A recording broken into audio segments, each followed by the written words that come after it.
Bayar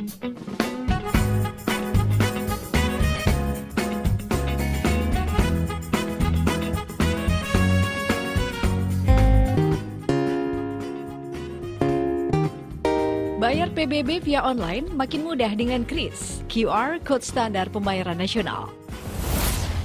Siapkan SPPT PBB yang akan dibayar.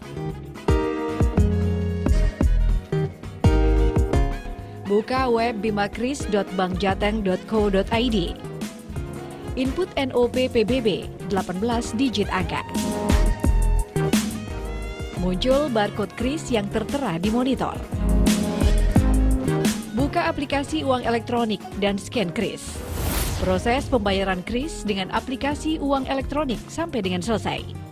Screenshot pembayaran berhasil atau klik menu cetak sebagai bukti pembayaran elektronik. Ketentuan khusus, SPPT PBB yang akan dibayar adalah tahun berjalan dan jumlah tagihan kurang dari 2 juta rupiah. Alur proses pembayaran pajak daerah non-PBB dengan KRIS. Bayar pajak daerah non-PBB, hotel, restoran, hiburan, reklame, penerangan jalan, parkir, air tanah, dan PBHTB via online makin mudah dengan KRIS, QR Code Standar Pembayaran Nasional. Siapkan kode bayar pajak daerah yang akan dibayar.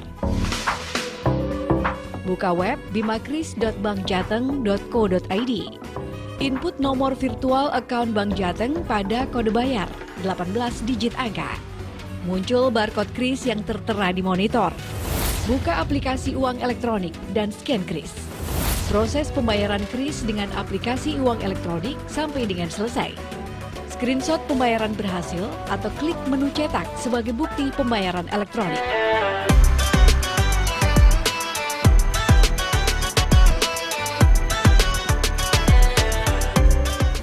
Assalamualaikum warahmatullahi wabarakatuh. Halo, apa kabar pemirsa yang ada di rumah? Senang sekali tentunya saya Aziz Mahendra dapat menjumpai Anda dalam program Expose Lebih Dekat Lebih Santai.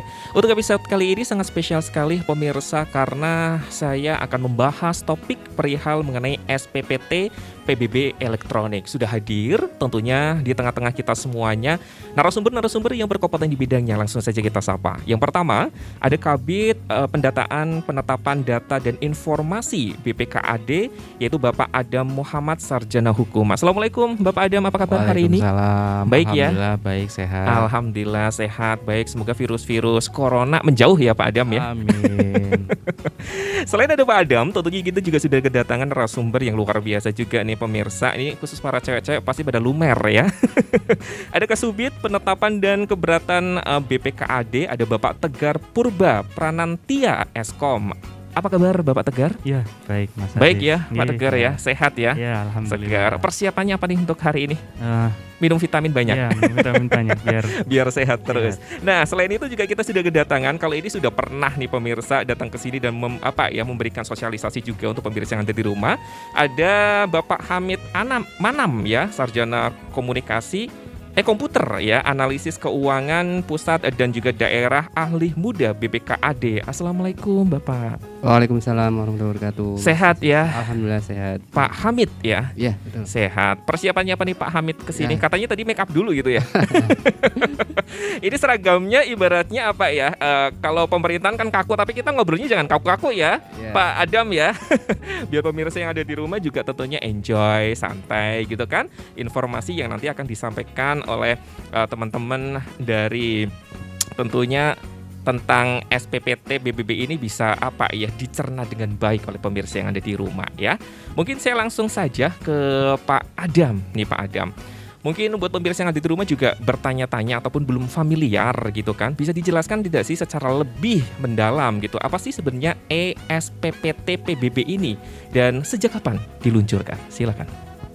Baik, terima kasih Mas Aziz. SPPT elektronik ini adalah versi dari elektronik SPPT yang biasa. SPPT sendiri adalah surat ketetapan PBB terutang. Besarnya PBB yang harus dibayarkan oleh wajib pajak. Nah ini biasa kita memang cetak versi regulernya berupa hard copy gitu ya. Kalau yang elektroniknya adalah versi elektroniknya, artinya bisa diakses secara online. Itu.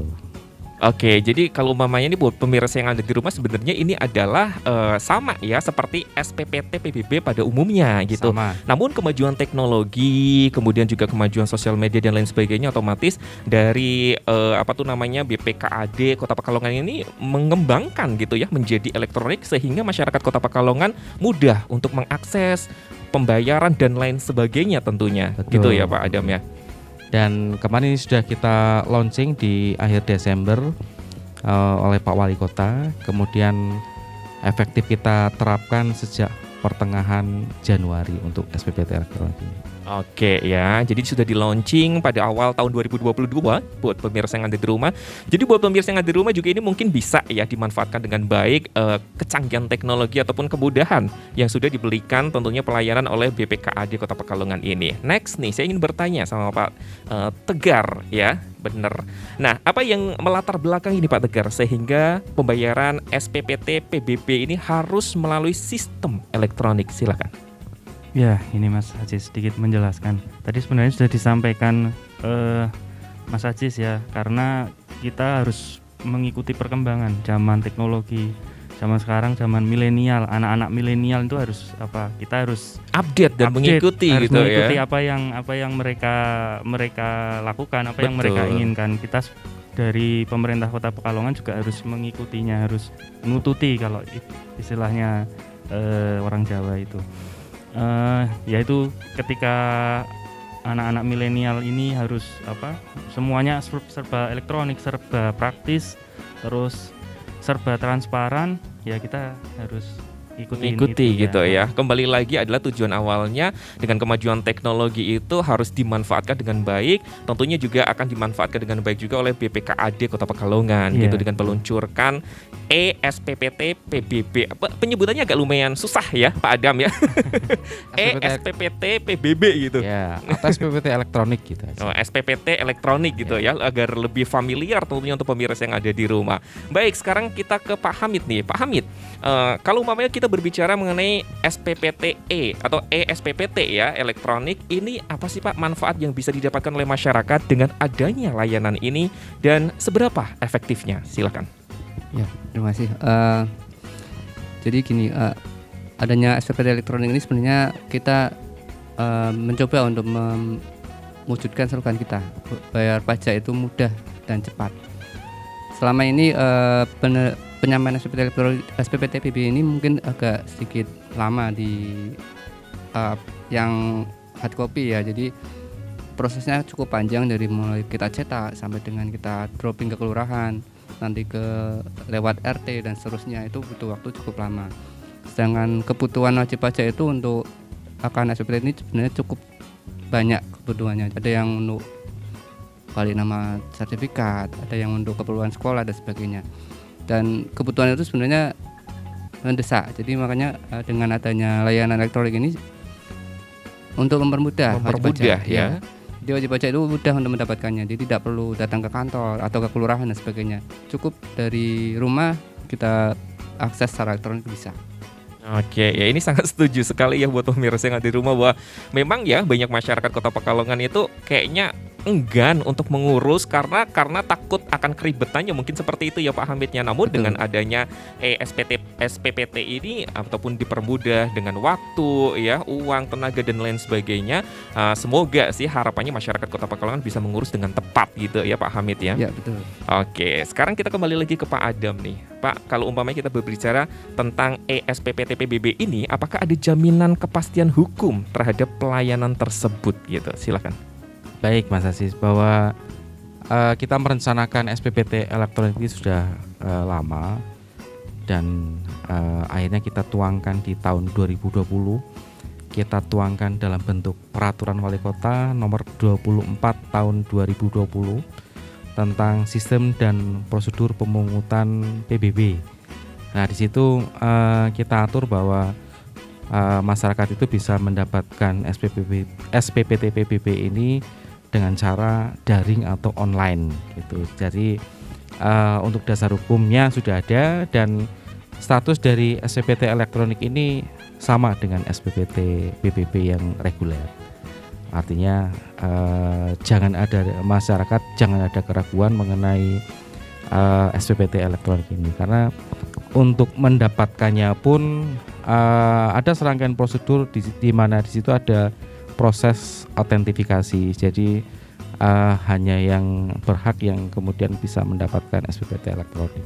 Oke ya, jadi jelas ya buat pemirsa yang ada di rumah, tentunya kalau kita berbicara tentang kepastian hukumnya sudah diatur gitu. Jadi buat pemirsa yang ada di rumah ataupun masyarakat Kota Pekalongan dan sekitarnya ketika ingin menggunakan program ataupun aplikasi eSPPT PBB ini nggak usah ragu, karena ibaratnya legalnya sama seperti SPPT pada umumnya gitu ya, seperti ya biasa-biasanya gitu loh pemirsa. Oke, kita ke Pak Tegar lagi nih Pak Tegar. Kalau kita berbicara mengenai eSPPT PBB ini, siapa saja sih yang bisa mendapatkan SPPT PBB elektronik ini, Pak Tegar? Silakan. Ya, Mas Ajis. Untuk siapa saja yang bisa mendapatkan SPPT elektronik ini, sebenarnya dikhususkan untuk wajib pajak itu sendiri. Tetapi tidak menutup kemungkinan bisa dikuasakan. Di sini di dalamnya ada fasilitas untuk wajib pajak itu sendiri atau dikuasakan. Dikuasakan dalam arti di sini kadang ada wajib pajak yang mengurus untuk balik nama, dikuasakan ke PPAT juga bisa. Atau nanti ketika yang wajib pajaknya itu mungkin sudah orang tua, mungkin sudah sepuh, yang bisa dibilang gaptek teknologi, bisa minta tolong ke putranya atau anaknya untuk mengakses aplikasi tersebut gitu. Jadi tidak hanya orang yang wajib membayar pajaknya saja, tapi juga bisa diwakilkan gitu ya. Malah lebih mempermudah gitu ya Pak Tegar ya tentunya ya, dengan adanya eSPPT PBB ini. Nah, sekarang saya ke Pak Hamid nih. Kalau kita bicara mengenai eSPPT PBB ini Pak Hamid, gimana sih caranya supaya masyarakat ini bisa mendapatkan ya SPPT PBB ini? Silakan. Ya, SPPT PBB elektronik ini cukup mudah untuk mendapatkannya Pak. Jadi nanti kita tinggal mengakses aplikasi yang kita buat, yaitu namanya PBB Online, dengan alamat websitenya pbb.pekalongankota.go.id. Jadi tinggal mengakses ke alamat website tersebut, nanti melakukan registrasi. Ada registrasi yang dibutuhkan pertama adalah alamat email yang aktif, karena nanti SPPT elektronik ini akan kita kirim secara via email. Jadi untuk mendaftar pastikan dulu sudah ada email dulu sebenarnya. Setelah kita registrasi nanti siapkan juga bukti kepemilikan PBB kita. Jadi selama ini yang sudah pernah punya kan sudah pasti sudah pernah bayar.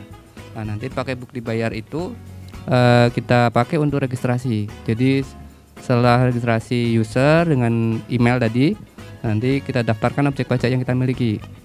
Masukkan data-data pembayaran tadi. Cukup 1 tahun yang pernah bayar, jadi tidak harus tahun terbaru, boleh yang lama tidak apa-apa. Jadi data di situ nanti kita masukkan sebagai tadi yang disampaikan Pak Adam, verifikasi data bahwa ini benar-benar SPPT yang kita miliki. Namun tidak menutup kemungkinan juga diwakilkan tadi, dikuasakan. Jadi yang penting ada data dukungnya tadi yang memastikan bahwa ini bukan asal-asalan nyoba-nyoba datanya gitu. Oke ya, jadi yang penting adalah harus menyiapkan email, kemudian data dari mungkin SPPT tahun lalu gitu ya Pak ya, untuk bisa diinput ke eSPPT PBB ini gitu kan ya. Kalau umpamanya data-datanya itu sudah jelas, sudah benar gitu, itu mau diwakilkan yang menginput, kemudian yang mengakses itu putranya ataupun keponakannya, cucunya dan lain sebagainya bisa dilakukan gitu ya. Ini luar biasa sekali, sangat mempermudah sekali, sama bisa dikatakan sangat efektivitas gitu ya Pak ya, dari mungkin segi waktu. Ya kita tambahin. Jadi nanti setelah kita registrasi, tahun-tahun berikutnya tidak perlu lagi menginput lagi, secara otomatis sudah terdaftar gitu ya. Itu kita kirim setiap tahun ke email kita. Ya. Jadi nggak perlu lagi daftar lagi. Gitu. Tapi kalau umpamanya kan ini cara mendaftarnya mungkin pertama gitu kan, kemudian tahun-tahun selanjutnya akan otomatis terdaftar. Untuk pembayarannya akan ada pemberitahuan melalui email atau seperti apa gitu Pak? Ya, tagihan SPPT elektronik ini nanti kita kirim via email tiap tahunnya. Jadi setiap kita menetapkan mungkin di awal tahun itu langsung kita kirim. Oke, berarti kalau umpamanya seorang wajib pajak itu belum membayar, itu kartunya tidak akan dikirim gitu ya, buktinya? Di SPPT ini nanti kita kirim semua, termasuk tagihannya. Oke. Apabila belum Hat- ada yang belum dibayar. Oke, jadi sangat jelas ya. Iya. Yang belum dibayar berapa, totalnya berapa, akan tetap setiap tahunnya akan dikirim lagi gitu. Betul. Oke, jadi sangat mempermudah dan sekali lagi ya buat pemirsa yang ada di rumah ini sangat efektif sekali. Kembali lagi nih ke Pak Adam. Kalau tadi sudah dijelaskan gitu kan ya. Kalau alurnya yang lebih detail ataupun berkas-berkas yang dibutuhkan untuk bisa mendaftar ataupun menggunakan ESPPT PBB ini apa sih Pak Adam? Tadi sudah dijelaskan oleh Pak Hamid alurnya. Untuk yang jelas syarat untuk mendapatkan SPPT elektronik adalah punya PBB dulu. Kemudian ada bukti bayar PBB tahun berapapun. Karena ini untuk otentifikasi data. Karena memang data pajak itu kan sifatnya itu kan terbatas, tidak dapat diakses secara umum. Artinya hanya yang berhak yang bisa mengakses datanya. Nah, ketika sudah, kenapa sih diperlukan NOP? Karena ketika kita masuk itu NOP itu hampir seperti NIK pada KTP. Jadi Ibaratnya keywordnya ataupun kuncinya betul gitu sekali. ya Pak Adam. Harus punya tadi selain punya email aktif ya, email aktif tadi harus punya NOP. Jadi kalau misalnya SPPT-nya itu hilang, punya screenshotan atau foto atau di bukti bayar pun itu kan ada sebenarnya, ada NOP PBB-nya. Itu bisa dimasukkan. Oke ya, kita harus tahan terlebih dahulu Pak Adam. Dan buat pemirsa yang ada di rumah juga jangan kemana-mana, karena nanti kita juga bakal bahas sebenarnya berkas yang mesti ya harus disiapkan itu apa sih sehingga kita bisa mendaftar yang namanya ESPPT PBB ini. So tetap di program Expose lebih dekat, lebih santai.